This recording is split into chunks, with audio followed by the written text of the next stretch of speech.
Sunday, 11th of December 2022. This evening's pod. First pod for a while, actually. We discussed yesterday's dreary 0-0 draw as Blackpool returned to Championship action at a Baltic, Bloomfield Road. Well, we witnessed a performance that did little to warm the hearts of the hardy souls who braved the sub-zero terraces and stands. And I'm John Aspinall, and this is the SEASIDE podcast match reaction show. Blackpool 0, Birmingham City 0.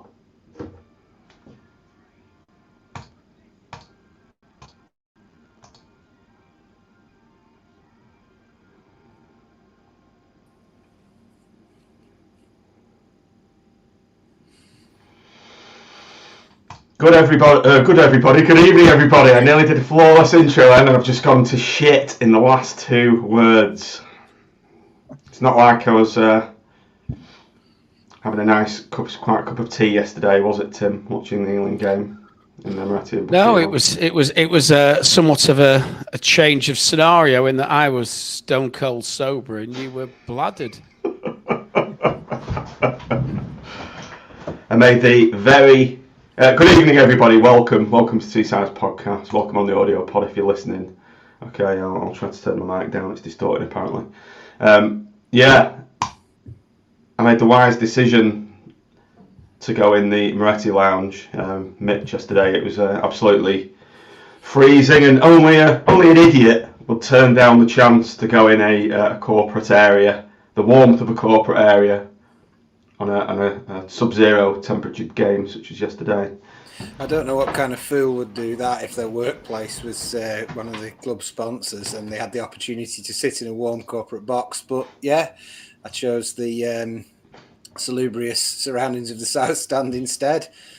And what a feast we were all treated to. How glad I was that I was there to soak up that tremendous atmosphere and, be amongst the people reveling in the glory of that football. To be fair, somebody had to make the sacrifice because that South Stand was looking rather sparse, I have to say. As was the West yesterday, I thought. There was a few people decided to stay at home and watch Morocco beat Portugal, I think, rather than watch Blackpool deliver up a feast of football.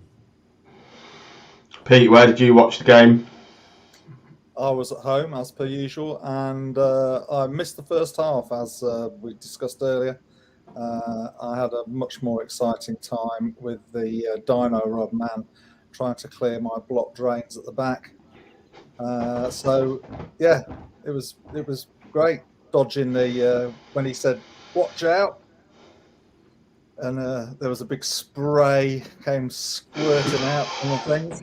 It actually sounds like more probably had more fun doing that than watching 90 minutes of what we watched. Everybody, I am aware that my microphone is a bit defective. I do not know what's going on, so I'm afraid you'll just have to bear with everybody. Can you actually hear what I'm saying? Yeah, you can. It's just you're just a bit Dalek-y. Right. I'll try and fix it, guys, while these lot talk. So let's bring up the first topic then. Let's get the show on the road, as it were. No Grimmy again, and let's have a look at the team sheet. Let's pause down the side. No Grimmy again. Lineup was Chris Maxwell in that, Connolly, Williams, Husband, Garbutt, Patino, Dougal, Carey, Lavery, Medine, and Yates. Tim, let's come to you first. Didn't look that weak aside, actually. Obviously the standout area is Luke Garbutt coming back in and Chris Maxwell retaining his place. Yeah, I think obviously we've not got our best centre back pairing in there. Clearly injuries are still ruling the roost there, and then we've got the ongoing issue of the Maxwell Grimmy debate. Somebody said this before we started, because when you posted the topics, that it was like a bit of Maxwell bashing again. But I think, as we discussed, if you remember, John, yesterday, it isn't necessarily about Maxwell bashing. It's about not really understanding the rationale behind Grimshaw's exclusion. When we're meant to be setting up a club where we encourage young talent and develop it, and hopefully sell it on for profit, and that is then going to make us a sustainable championship club, and the jewel in the crown of our youth recruitment, probably the best player we've recruited in the last 2 years is seemingly not just out of favour, but not up for contention. I really thought he might have come back yesterday, and so I was quite disappointed there, because he's going to want to go if he doesn't get back in that team, and that's not in the best interest of Blackpool Football Club. And I don't get it. Something's gone on, that said, and as we're going to discuss, I thought Maxwell had quite a good game yesterday. But it's not about that. It's about the whole rationale behind the way we're meant to operate in this football club, and why somebody who one day who will be a Premiership goalkeeper isn't considered appropriate to be given a fair crack of the whip, in my view. Anyone else? Yeah, I'm just bored of it. Grimmy's should be playing. The end. It's not anti-Maxwell. I don't have a particular problem in Maxwell. I think the simplest way I can put it is Maxwell is as good as he ever will be, and Grimshaw is, I think, at very least equal to him in ability, which I think he's putting it mildly, and has a ceiling, has a much higher ceiling, and much more opportunity to improve because he's young and he's learning. So therefore, Grimmy should be playing. And I'm bored to death of it. Pete, what's your thoughts on Maxwell Gate? Well, he had a good game, didn't he? But that's not the point. Well, I think we're going to discuss later, aren't we, the sort of what's going on, and there's something going on. Definitely, something's happened between him and Appleton or somebody, and it needs sorting out. I think my audio's back, everybody. So someone just let me know on the comments. You're sounding smooth again, John. I'm much better now. Back to your local radio. Like a Radio 2 DJ, John. I was going to do a Smash Your Nice impression then, but I thought better. I've ruined it for you. Let's have a look through a few comments. Andy Grice, he said Appleton needs calling out. Grimshaw, along with the others, have lost faith in this manager. Grimshaw should be our keeper. End of. Never mind the bollocks. Says, get the feeling Apples might be holding a grudge against Grimmy. Grudge against Grimmy. That's what I should have called it. Yeah, it's weird. Maybe it's a City fan, City player, and he's a United fan. I genuinely think my take on it is that Grimshaw said something about being dropped, and Appleton's taken offence to it and isn't playing him on as a result of whatever's been said.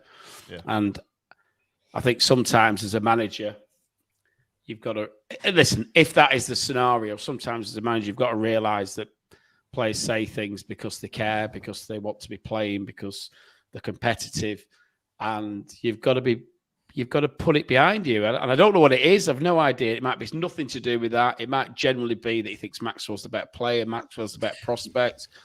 But the reality is, you don't have to be a rocket scientist to work out that it's not down to playing ability that he's not playing. It's down to something else. I think also with him being a keeper, it's exacerbated because, if he was a striker and he said something, so he dumped him on the bench for a game to show me he was boss, he'd get the chance to come on, and prove him wrong. But being a keeper, it's just like he's dumped him there. What's he supposed to do? If he has told him to fuck off in training or whatever he's supposed to have done, well, it's done, isn't it? So how is he supposed to undo it sitting on the bench? How is he supposed to earn the manager's trust again just sitting on the bench? I don't know. And it's, Grimshaw doesn't strike me as a particularly forceful character either. He doesn't strike me as the kind of bloke that's going to be, I could be completely wrong, but he strikes me as somebody who might have spoken out of turn. But then where do we go with this? Do we just keep not playing him? What's going to happen? We're going to sell him for 250 grand in January or something, and that's not the outcome we need. It's not for the good of the club. No.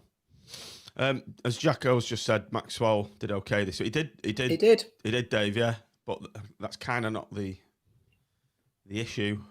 Rob's just said maybe Grimshaw is a disruptive character behind the scenes. I think, like as Matt's just said, on face value, I'm not sure. Do you hang around? Well, we know Pavida is. Yeah. But do you hang around Man City to the age of 23 if you're a disruptive character? I don't think you do. I don't think Pep carries players up to the age of 23 who are fundamentally disruptive, flawed characters.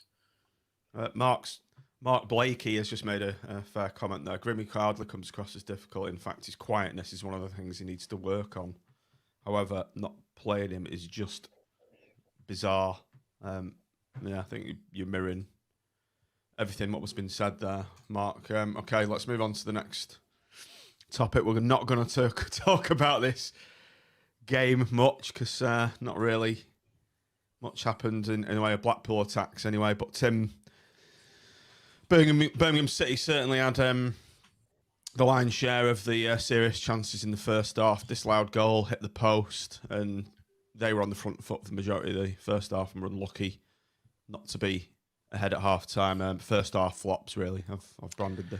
Yeah, I think there was three sort of stellar chances from their perspective, and probably the most interesting one of the three is the goal that ends up being disallowed.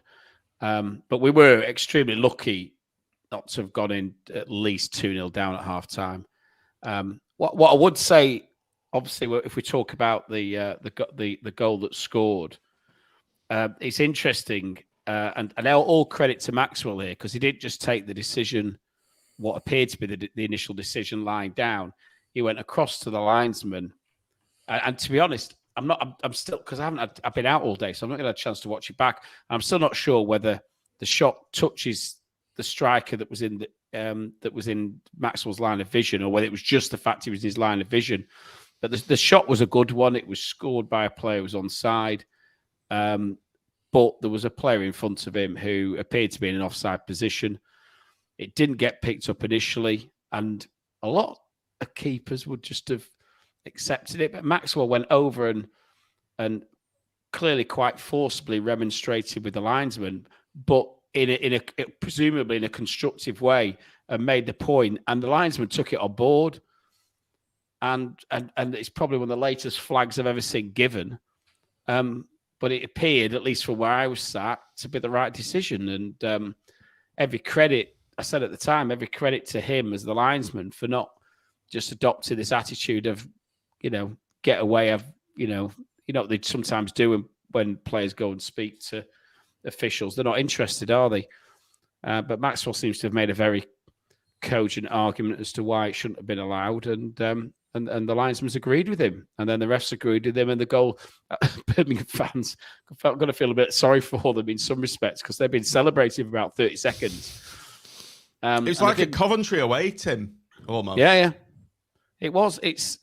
For me, it was the right decision, and I think the bravest man in the park was the linesman who after disallowing that goal, stood there and never once looked round, whilst bottles and all sorts of crap was being rained down on the pitch. He had heart of a lion, did that guy, I tell you, because I wouldn't have liked to have stood there with my back to that lot. No, that raging mob. Oh, we've got a Brum fan in here, John. Well, welcome, John. John. Yeah, John just said the disallowed goal was a little harsh, as players weren't in the island, the keeper, but we can understand why it was chalked off. That's very reasonable of him, isn't it? It is, John. It is. I don't think he was part of the baying mob behind the linesman at the time, John. Because listen, I understand. We would have been upset, I think, if that goal had been chalked off so late after it hit the back of the net. I just think I think it was a brave decision by the linesman and the right one at the end of the day. But how the hell we went in 0-0 at half time is beyond me. So there was 23 minutes. Mark Roberts just fired over from close range, went in. They scored. They nearly scored, didn't they? When The inside of the post. Inside of the bar, yeah. A chap called Tahith Chong was slept in, did everything right, didn't he? Perfect little dink over Maxwell. Did everything right, and it's hit the post and come back. So we've really ridden our luck, haven't we? Mitch, in that first half. Yeah, we have. We were appalling.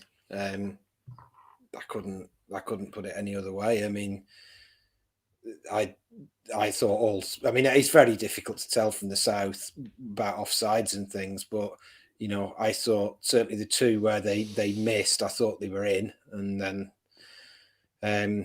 the goal, I couldn't see anything wrong with it from where I was, but you know, I was a long way away. But yeah, we were just dire. You know, it was one of them games where the lad who sits next to me, you know, we were joking. He was going, "Oh, is CJ on the bench?" And I was going, "Like, is this how shit it is that, you know, the great hope of Blackpool FC is CJ Hamilton coming off the bench?" You know, that really was, I think, a signifier. And no offense to CJ, but I think it's a signifier of how poor it was that he seemed infinitely better than any you know, the options that we'd seen. It was awful.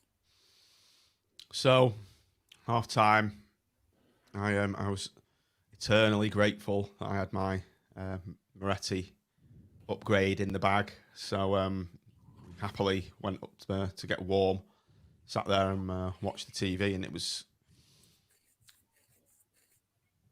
Eddie put the idea in my head. He said, "I don't want to go and watch the second half. Let's just stay in here.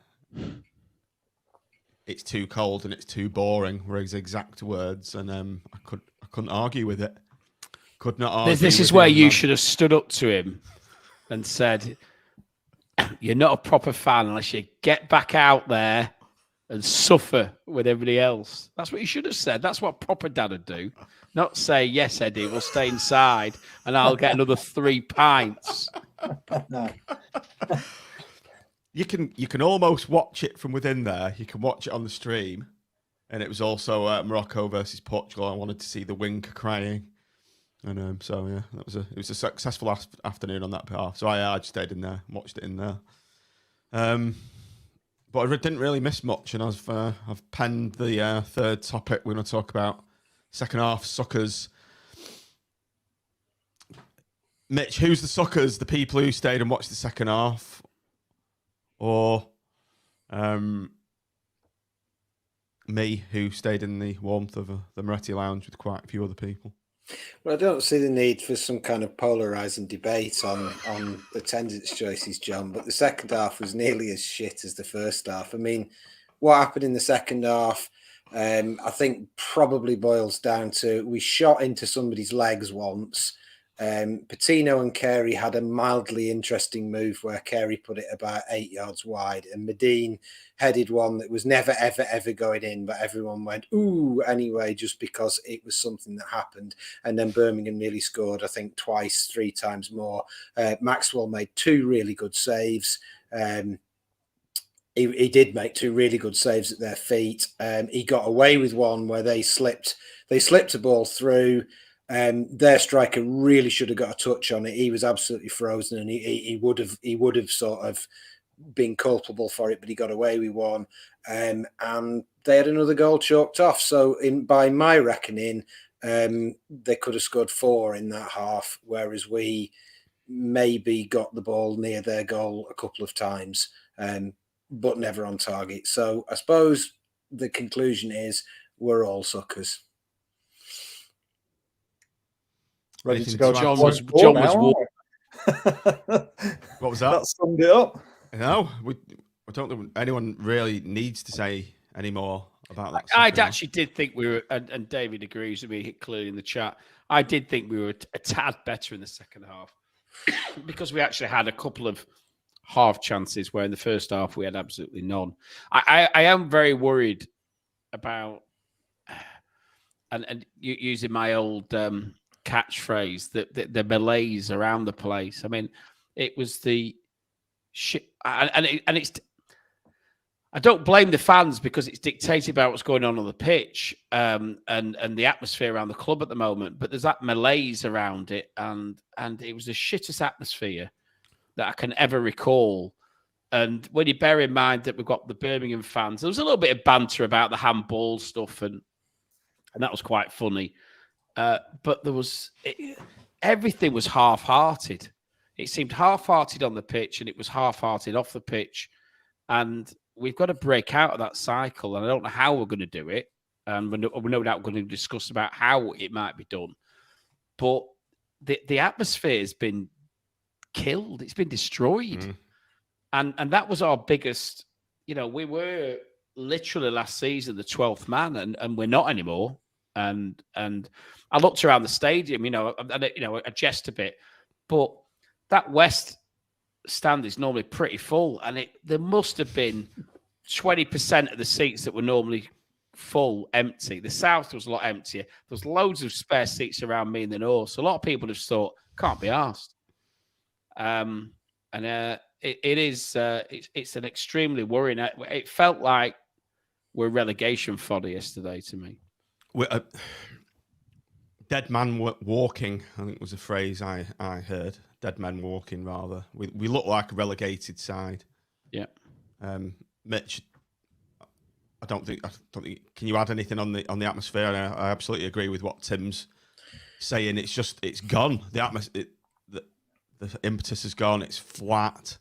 There's no positivity around the place, and it's. I read a tweet today that someone said it's a bit like when Simon Grayson was in charge now. Yeah. It feels very much like that. It almost felt. I mean, after Wigan, which was quite unpleasant at sort of in the last, hostile, I suppose is the word, not unpleasant, in the last 15, 20 minutes. It almost felt as if people had decided, well, if you've nothing nice to say, don't say anything. And, there were points when you could hear the players shouting on the pitch at corners. There were points where I could hear Husband sort of chuntering away because he wasn't happy with what was going on, and you could hear him chuntering away when he was down. The defence was at the South in the second half, and I can't remember I can't remember since sort of even maybe going back to sort of like the fag end and Terry McPhillips when just after we'd come back, and when that's the kind of vibe that I remember then. Sort of people leaving 20 minutes before the end of the game, and then you can just hear the players shouting at each other. I don't even remember it being quite that grim under Grayson, quite that, under Grayson people at least were angry with what was going on, but there was just this, I don't know, just complete apathy to what was going on. Mark Tunis has just put the anti-football is not helping the board. Had the chance to change it and bottled it. Everything good is being undone. Fair comment, Pete, or not?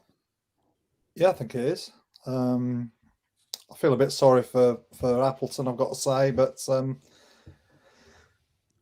it's the feeling around the place, as Tim said, the malaise is grim. And how do you get out? How do you get out of that now without some change going on?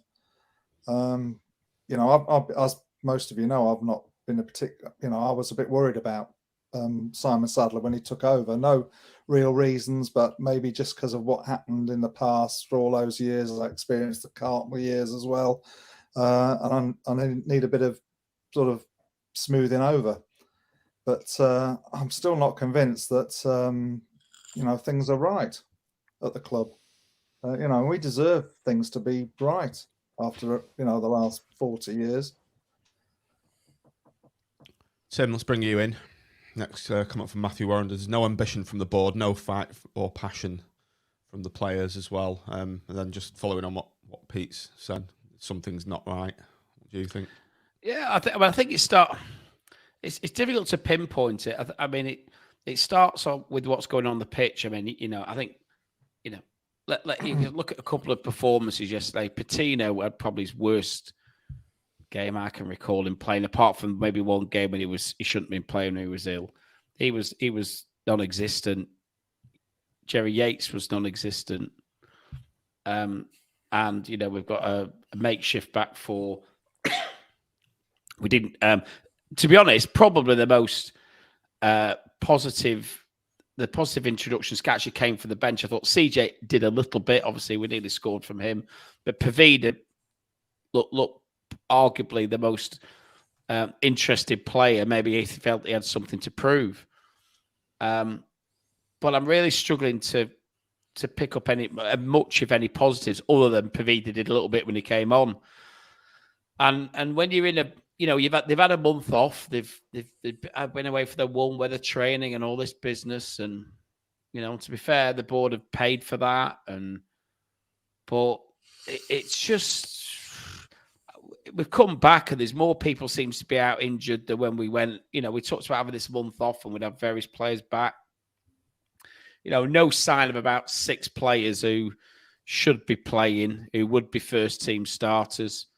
Not a lot of information. Well, at least perhaps I've not been keeping as close an eye as it should have been doing, but not a lot of information about who's out, why they're out, when they're back. Nothing. And we've got all these people involved in the football club who are meant to be disseminating information and providing us with, you know, the club spirit, but we get nothing. We get told nothing. I think we were told there was more players out than before the break. But I don't think, unless I missed anything, I don't think we were told who it was. And so you turn up and you know, and they suddenly realise like he's missing it. You know, we got Epiteta missing. We've got I wasn't expecting Thornley to be injured. I believe Fiorini got injured again. In the warm weather training camp. Obviously, Corbino presumably is another one who's out. And you just go through and through and through. Obviously, Beasley was back on the bench, wasn't he? Which was, I suppose, a slight positive. But yeah, I'm one of the most passionate, as we all are, one of the most passionate people. And I really look forward to going to the games. And I didn't even want to go yesterday. No, yeah. I couldn't be arsed. I couldn't be. That was my attitude. I was actually hoping it would be called off, same. so I could stay at home. Exactly the same. I was like, I shouldn't be feeling like that. I mean, Tim, you were involved in it in the changeover really heavily, weren't you?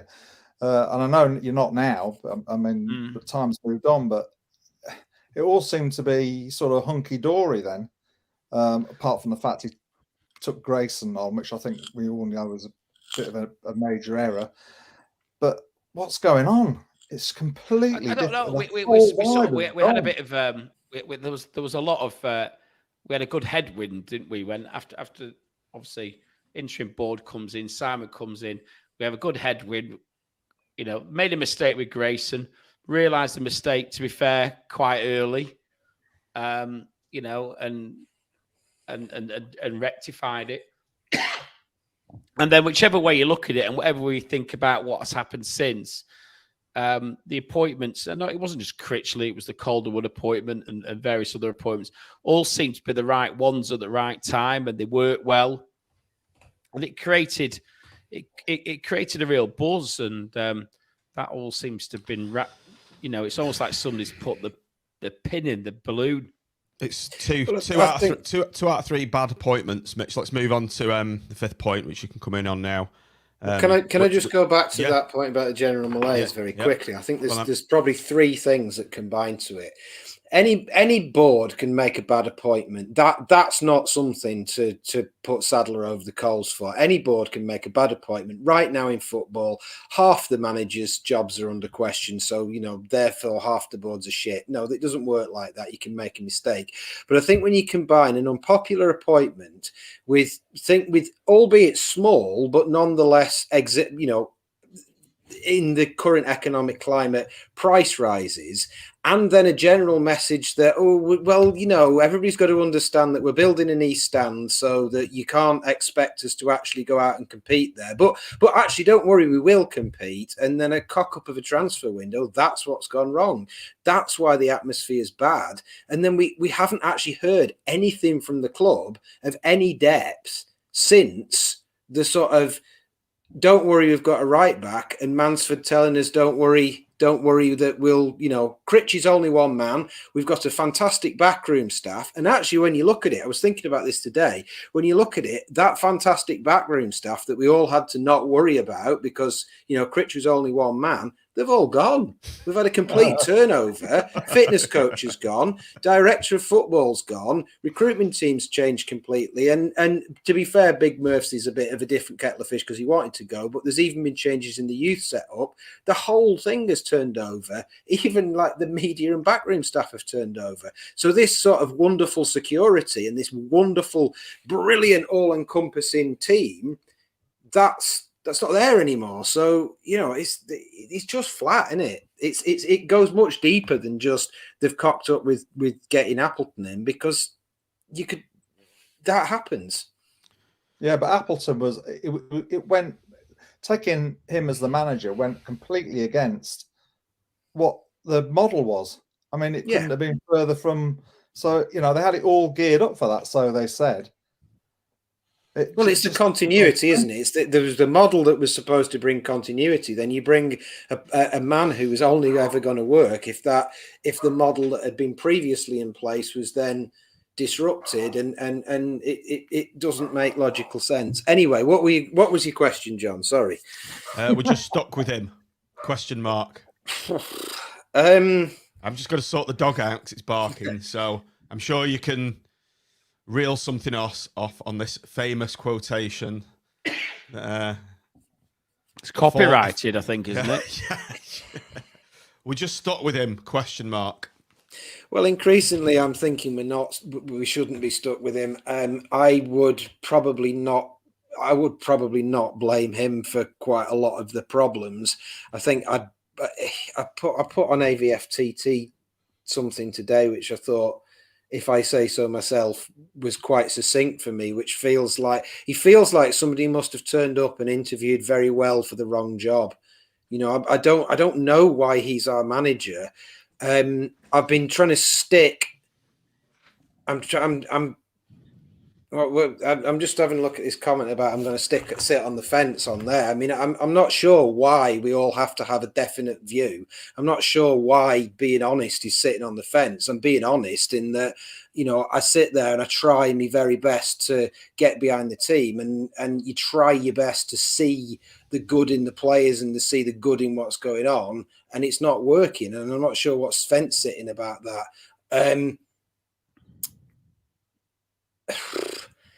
Should we stick with him? Probably not. I mean, we've got two choices. We either back him and we kick out half the squad that don't fit the way he wants to play and go and spend about 10 million quid on players, but I can't see us doing that. So we might as well get rid, and then I don't really know what we're going to do. Go back to playing reductive football, go back to trying to find somebody else to. What do we do? I think we need someone to motivate the players, because to me, they are. That's an unmotivated bunch of players that I saw, and I don't think they're playing for the manager, to be quite honest. And they're just going through the motions. So I think it really is, Tim, a case now of back him or sack him, one or the other. This cannot continue. No. I mean, they basically brought in a manager who plays a completely different system to Critchley, but then left him with the players that Critchley brought in for his system, that don't play the system that Appleton wants to play, and they've lost out. I mean, you go back to the joke of Bishop, who they've not signed because of his injury record, who's played 19 times this season and scored nearly as many goals, I think, and we sign every single crock under the sun. It's like, it's a comedy of errors. It's beyond laughable.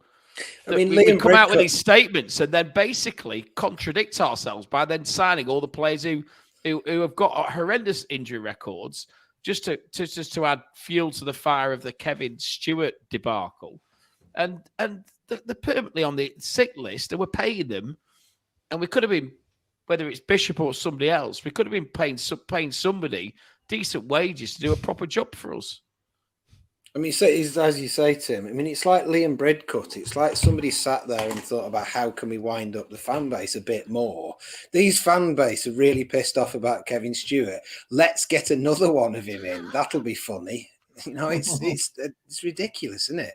Yeah.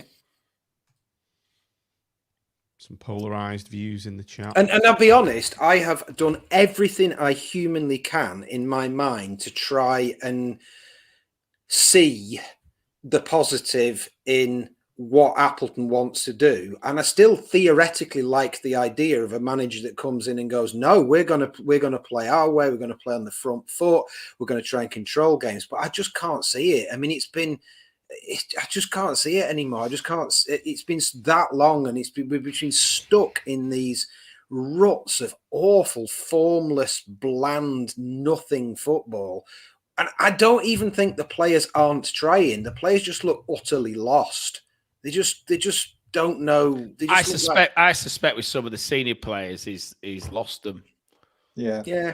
I think he's lost them. I think because there's rumours, aren't there, that the dressing room's been lost, and once that happens, you lose the crowd as well, which we have. We never had the crowd. I don't think it was always struggling to get them. Yeah, I mean, I think it all smacks of naivety and some arrogance from the board, really, from the top down, because I'm not sure having a Blackpool supporter as a chairman or owner of a football club is a particularly great thing, but I just think the naivety of them taking on Appleton when. I mean, I wanted to give him a chance. I wasn't against him but we all know the fan base didn't want him. The Preston connection and the fact we've had him before, and he's a bit dour and he doesn't. It just smacks of, well, sod everyone else. I'm going to do what I'm going to do, which is fine. He's the owner. It's his money.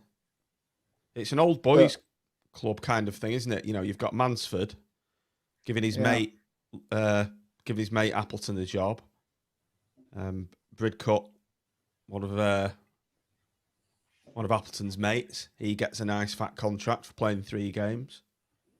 But in a way, we had all this with Critchley as well, in terms of all the players coming in from Crewe and all the players who seem to, we seem to only ever be able to scout, and hopefully these 2 lads from Coventry will fix this. But we only seem to be able to scout in a vicinity of a sort of about 5 years of the manager's past career and about 50 miles around where the manager lives, which, it's hardly a global search for success, is it? And I've got every sympathy for the economic circumstances of the football club. But, saying that, it doesn't look like we've necessarily scoured the earth for the top young bargains out there. Which begs the question what the recruitment team's doing, doesn't it? Well, exactly. I feel for Simon Sadler, because I think he's coming into this with all the best intentions. And the likes of it starts and ends at Mansford for me, because he's the man on reportedly, I don't know what, 300 grand plus a year. So he's getting well paid by Sadler. Well, it's not reported, John. It's right there in the accounts. Well, it's in the accounts, yeah. So this guy's on over £300,000 a year. And the buck stops at him, in my eyes, and it's just his old boys network. That's what's happening, and that's why it's failing.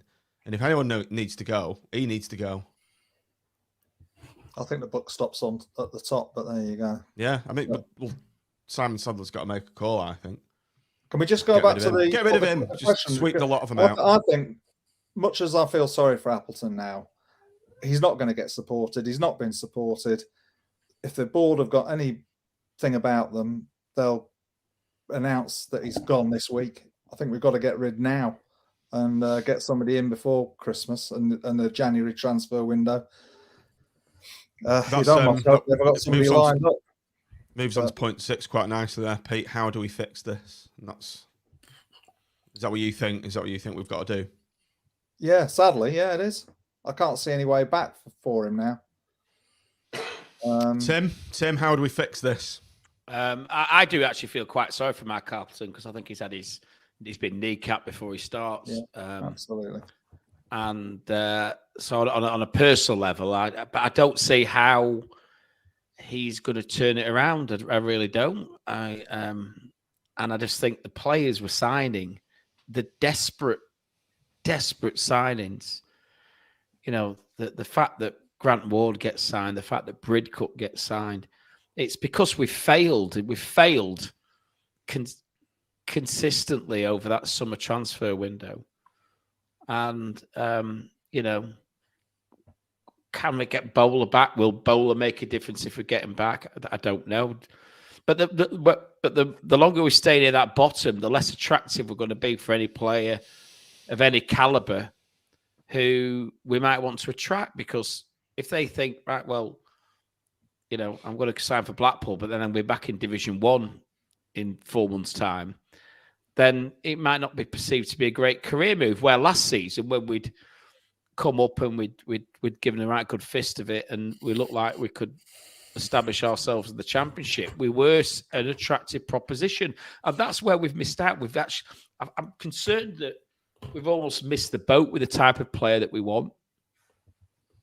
And we had a shocking window in January last year, didn't we? And I'll, you know, at the end of the day, Patino arguably accepted. I didn't think we'd done brilliantly in the loan window last year, and I think this window has been on the loan front has been appalling.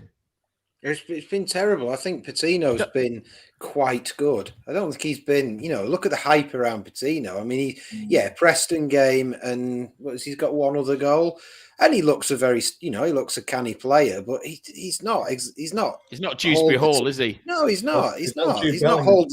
No, he's not hold the team into sort of the next level or anything. The loan window was dreadful. And then yesterday, in the middle of an injury crisis, we've made 2 permanent signings, didn't we? Both of them not even playing. I mean, what is that? You've got Callum Wright and Don Thompson not even in the side. So it's just dire. And I think actually when we go to how do you fix it, I think possibly one of the things we might need to do is get a manager in that's going to create a bit of creative friction within the team. Because it's unlikely that Sadler's going to bin off Mansford. But if you actually want to put the way the club runs into some kind of focus, you need to get a manager in who's got a strong sense of what he wants to do and who's going to actually kick up a fuss if he doesn't get it. I mean, I feel a bit like Appleton is possibly not very happy at the way things have gone, but I also sense I don't think he's somebody that's going to sort of go around and shout and bang on doors until he gets what he wants. Critchley certainly wasn't. He was very sort of an amenable character. I mean, he was strong in his own way, but he was a very amenable character, and he was sort of very much one for the project and one for the team.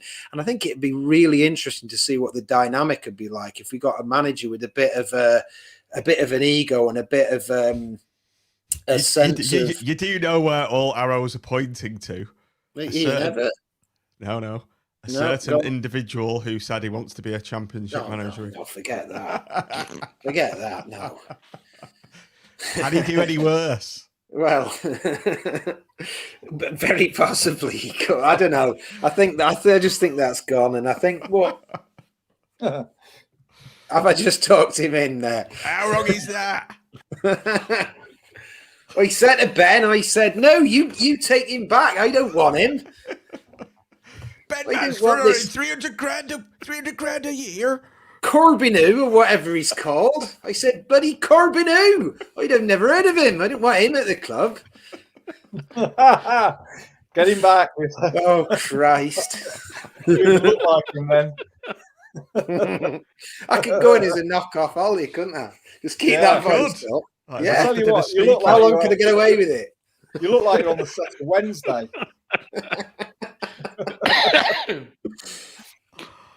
So how do we fix this, Mitch? Very succinctly, in a nutshell, if I was the manager, if it was Simon Sadler? Simon Sadler. I think you've got to cut your losses with Appleton, and unless you're going to chuck a load of money at it, you've got to cut your losses with Appleton. It's just got too toxic. It's just not. It's not right, and we just look scared of our own shadows.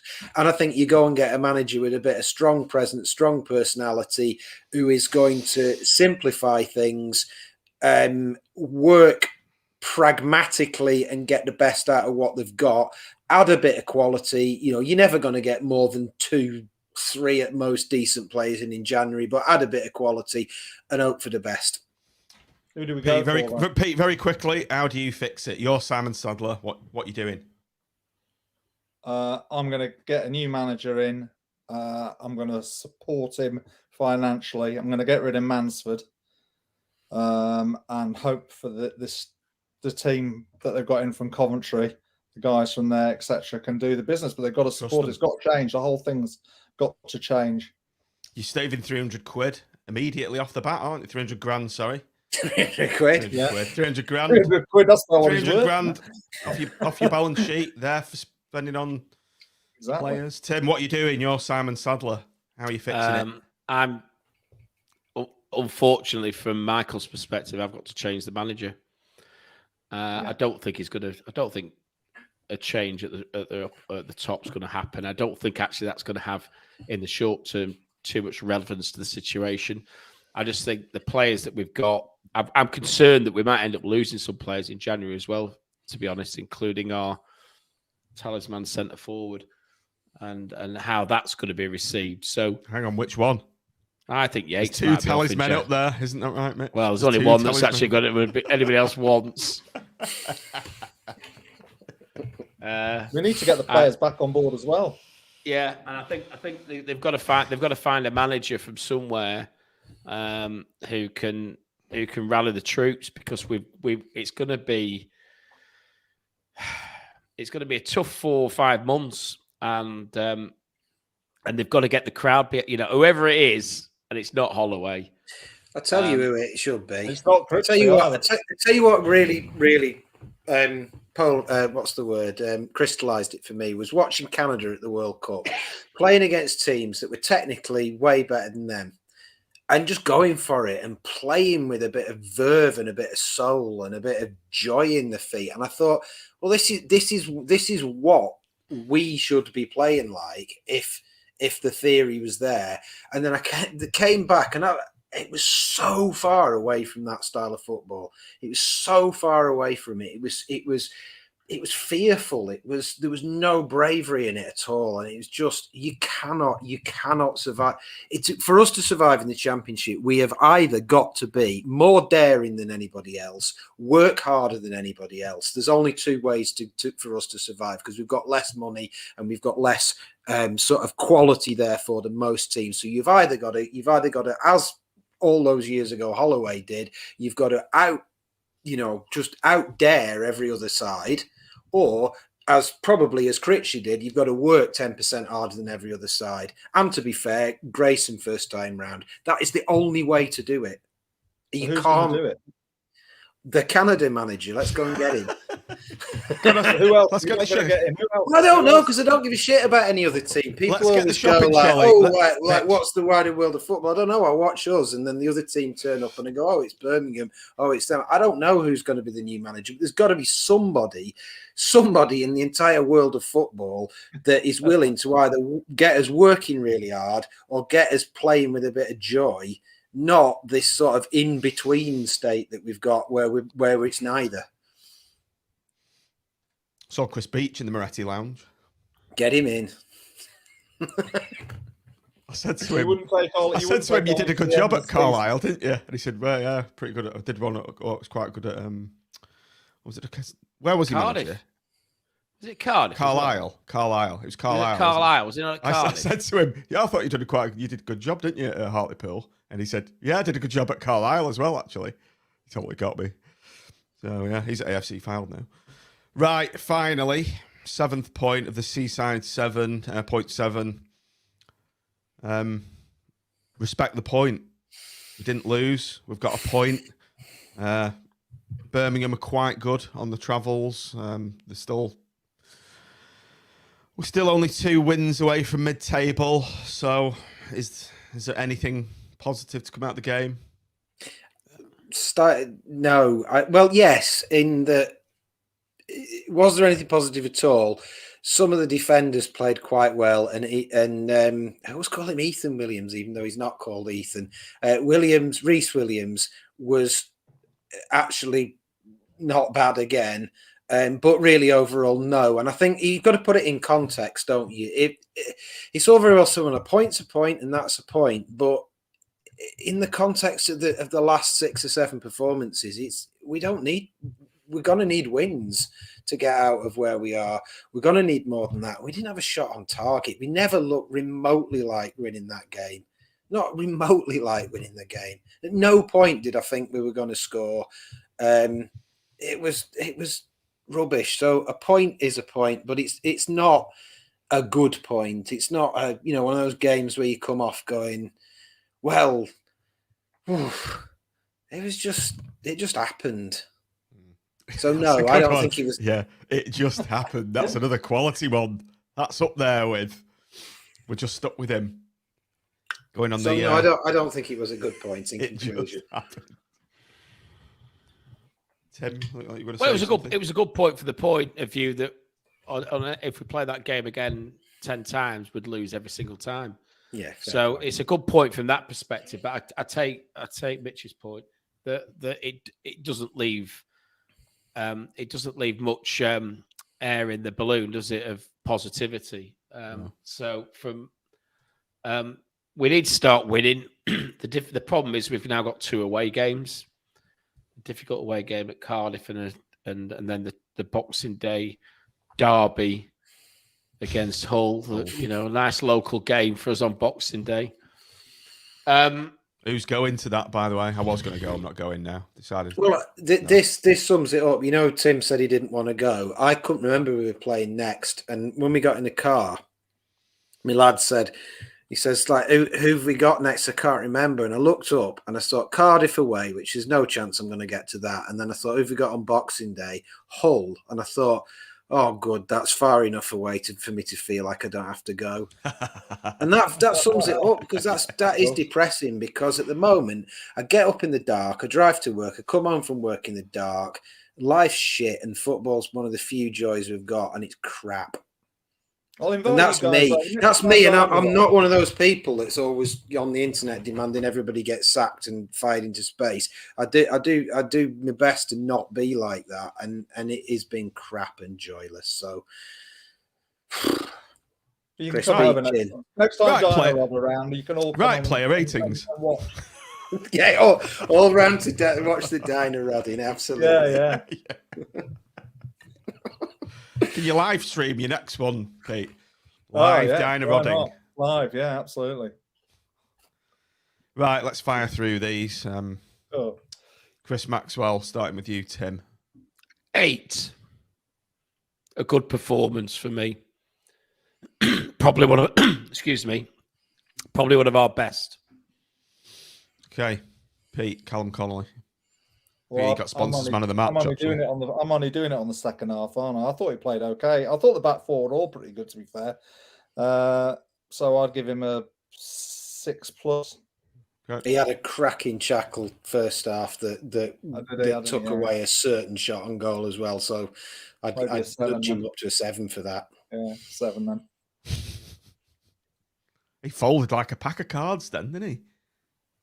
Well, to be fair, he was rodding his drains, so I'm just helping him out.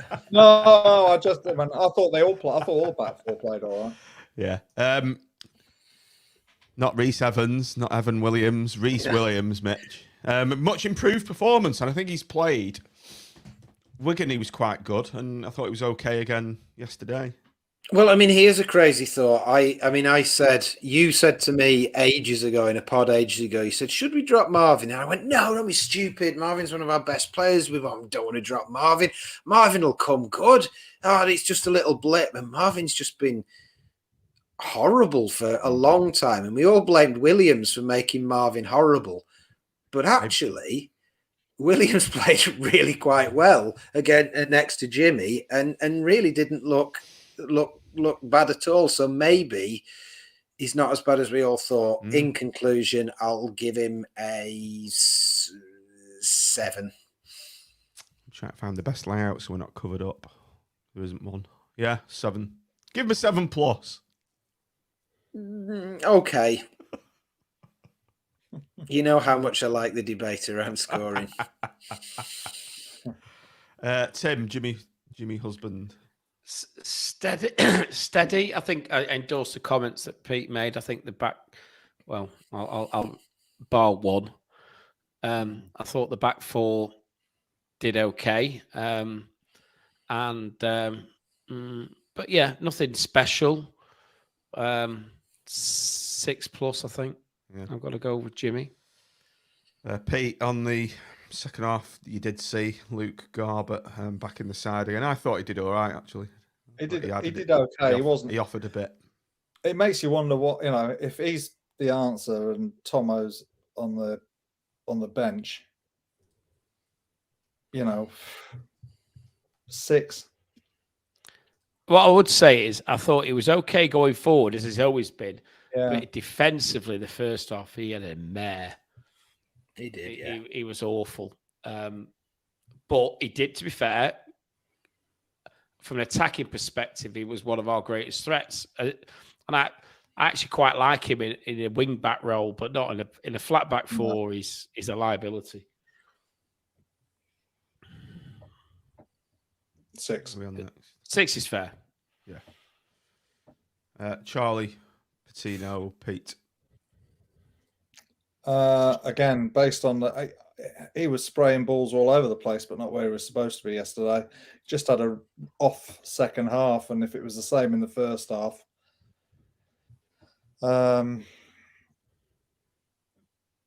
probably a 4, 5. Wow. I think 4. Wow. I think. Yeah, fair enough. That's his worst game when fit, because he was ill. He was ill one game, and he was quite bad then as well. Yeah, not good.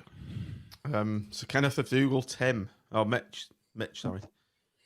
I don't think Dukes was up to much yesterday.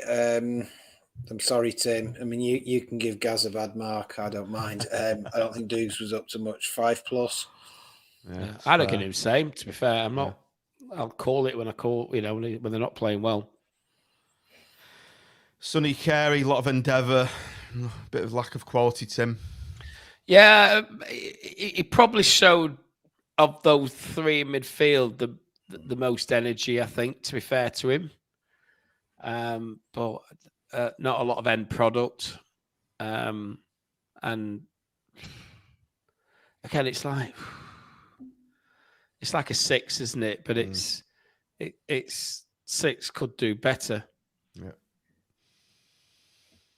Shane, Lavery, Pete. Well, from what I saw, he looked the liveliest of the front 3, and then he took him off, which was I was a bit surprised at that. So I think he did okay from what I saw. He was, but he's not a wide player, is he? No. I think 6 again. Ooh, okay, you've got Mitch. Big Gaz. Big Gaz was very quiet. He was obviously very, very poorly. Let's leave it there.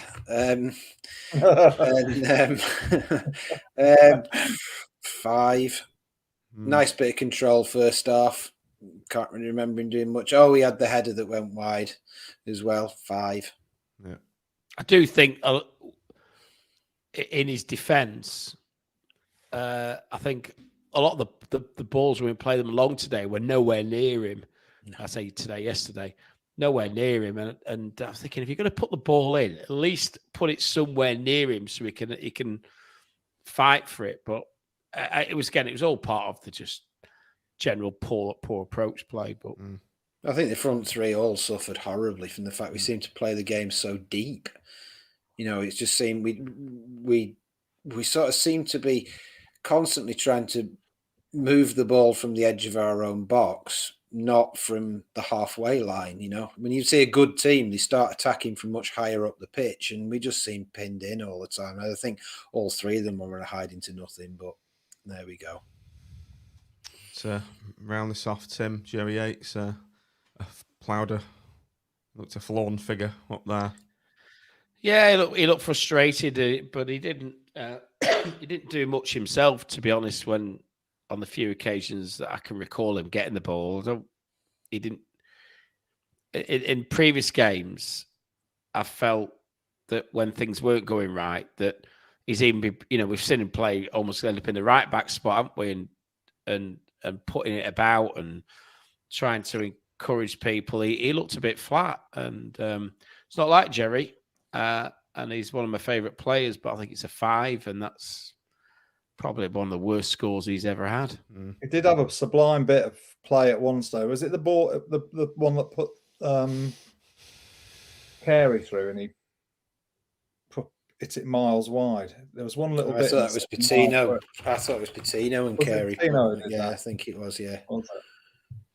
I could be wrong. Let's move. We've got a few news items to catch up on. Obviously, it's been a while since last pod, so we'll do that now. Breaking news today, gentlemen. Neil Critchley is now the manager of Queen's Park Rangers. The man that didn't want to be a championship manager is now a championship manager again, and we play them on March the 14th. Checking the dates. Yeah, 14th. QPR at home, Tuesday night under the lights.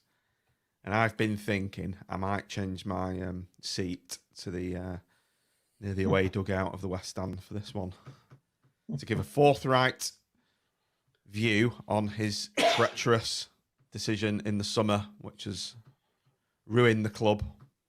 He'll probably be sacked before then anyway.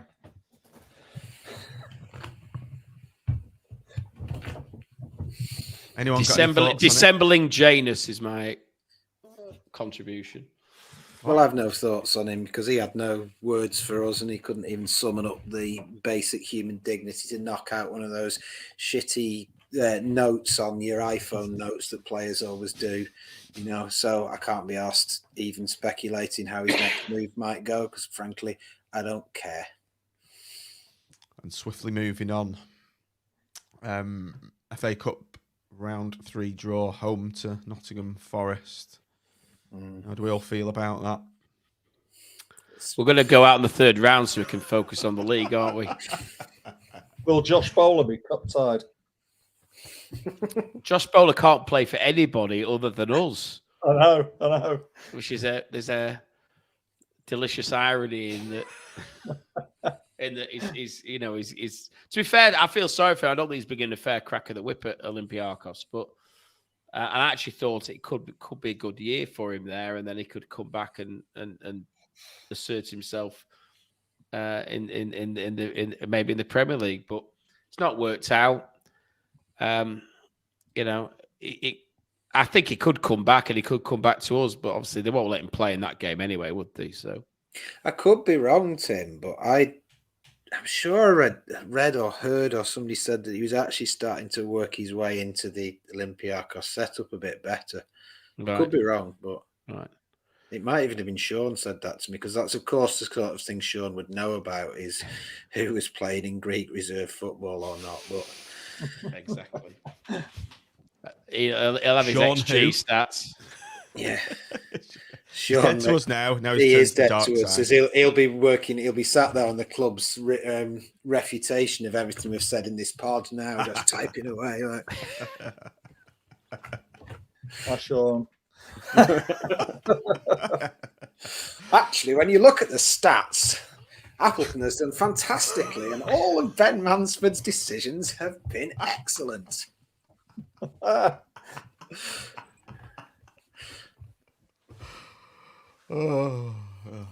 Right. The recruitment team change has happened since we were on the last pod, so I think we just need to briefly talk about that. A guy called Chris Badlam will now manage the sporting and performance departments at the club, including the support staff around the first team, development squad, and academy.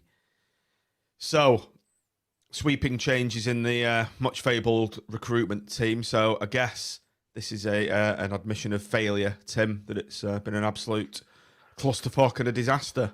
Yeah, I mean, Simon isn't one to accept failure, I think, is the short answer, and recruitment has failed dramatically. I mean, You look at how we've recruited and who we've recruited and who we haven't recruited, and with the odd exception, maybe Patino, but that's come through Appleton. It's not come through the recruitment team. I'm struggling to think of any positive contribution they've made, which when you're paying these people presumably quite good money to do a job, it begs the question what they're doing. Because like we've spoken about before, our recruitment seems to centre on pockets of influence. So you've got the pocket of influence that Ben Mansford's got and the contacts he's got, and you've got the pockets of influence and contacts that Appleton's got. And then you wonder where and what these reasonably well, I presume they're reasonably well paid, recruitment individuals, what they're actually doing and what contribution they're making. They're making, the reality is they're making none, or arguably a negative one. Because if the manager was given a greater license, or if, God forbid, you employed a chief scout. Remember, we used to have chief scouts rather than heads of recruitment. We might actually get somebody in who's half decent, who can actually play more than 3 games a season. I used to go and do a bit of scouting down here for Matt, went back in the awful days. Yeah. Well, half of us could do a better job because,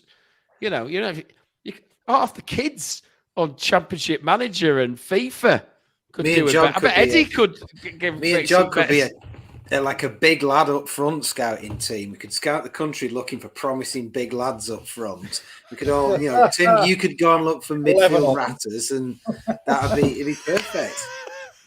As I said, look at what Holland did against Argentina to get back in the game. Yeah, hitting the big men. The Argies did not like it up them, and it worked. So you need to have that plan B. I've always said that. Shame we're not playing Argentina then. Yeah. Right, gents. I think we'll leave it there. We've done an hour, and we don't want to depress everyone further, do we? Anyway, Johnny, I hope you're going to have your pink gin and lemonade. Where's his mute? Where's his mute? Where's his mute? There it is. I'll edit that out. Gin and lemonade. I didn't actually drink it though, Tim. I said I quite like it. I won't pour you there, that's why. Sacrilege. Right, everybody. We'll be coming back to the reaction show after last game. Please do subscribe to the channel if you're watching on YouTube. Do like, what remains to be said is, thanks for watching, thanks for downloading.